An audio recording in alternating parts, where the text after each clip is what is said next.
Assalamualaikum warahmatullahi wabarakatuh. Perkenalkan, nama saya Muhammad Bizal dari Bimbingan dan Konseling 2021 Universitas Riau.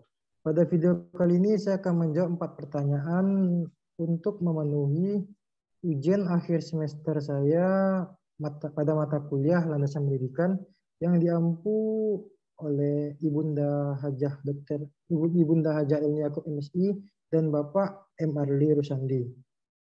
Pertanyaan yang pertama yaitu mengenai jelaskan pengertian landasan pendidikan dan mengapa seorang guru bimbingan dan konseling harus mempelajari landasan pendidikan. Landasan pendidikan sendiri terbagi menjadi terdiri atas 2 kata, yaitu landasan dan pendidikan. Landasan adalah suatu tumpuan, pijakan atau tolakan terhadap sesuatu. Sedangkan pendidikan adalah hal yang mencakup mengenai tahap pembelajaran, keterampilan, dan tahap peningkatan mutu sumber daya manusia. Jadi dapat diambil kesimpulan bahwasanya landasan pendidikan tersebut adalah suatu tolakan atau pijakan untuk peningkatan pendidikan dari generasi ke generasi selanjutnya. Jadi mengapa seorang guru bimbingan dan konseling harus mempelajari landasan pendidikan?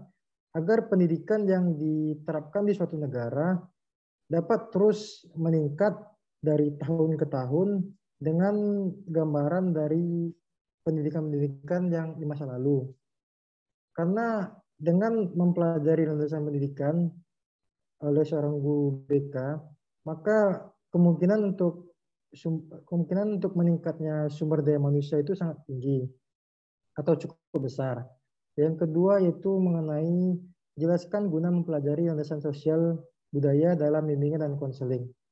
Landasan sosial budaya terbagi menjadi 2 kata juga, yaitu sosial dan budaya. Landasan sosial budaya adalah landasan yang dapat memberikan pemahaman oleh konselor tentang dimensi kesosialan dan dimensi kebudayaan sebagai faktor yang mempengaruhi perilaku individu maupun kelompok.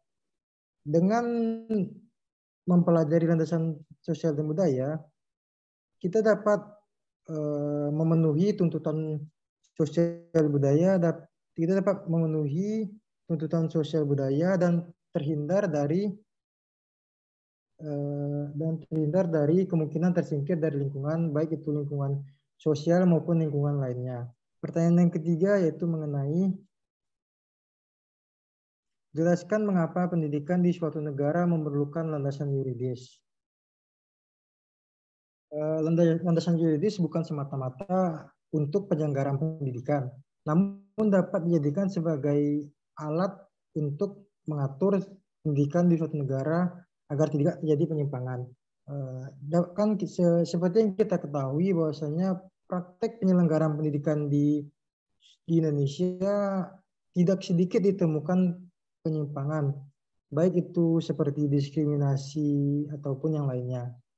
Dengan penerapan atau pemahaman mengenai landasan yuridis, kita dapat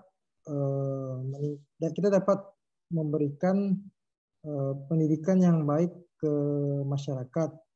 Dan juga kita ketahui bahwasanya di Indonesia dapat suatu peraturan yang mengatakan bahwasanya setiap warga negara berhak mengenyam pendidikan selama 12 tahun. Oke, pertanyaan yang keempat yaitu mengenai jelaskan apa pentingnya landasan teknologi dalam penyelenggaraan pendidikan. Seperti yang kita ketahui bahwasanya kita berada di era teknologi atau era industri 4.0. Sehingga teknologi merupakan hal yang lumrah dalam kehidupan kita, baik dalam dunia pendidikan, dunia kerja maupun dunia lain. Jadi landasan teknologi dalam penyelenggaraan pendidikan itu sangat penting, karena dengan memahami landasan pendidikan kita dapat berimprovisasi terhadap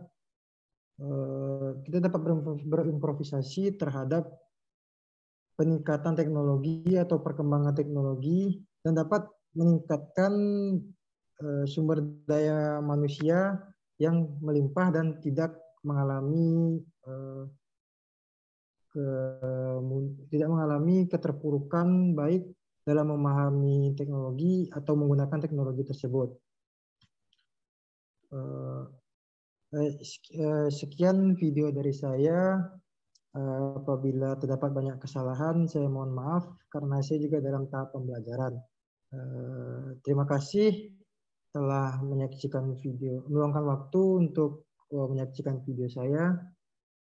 Saya akhiri dengan wabillahi taufiq wal hidayah. Wassalamualaikum warahmatullahi wabarakatuh.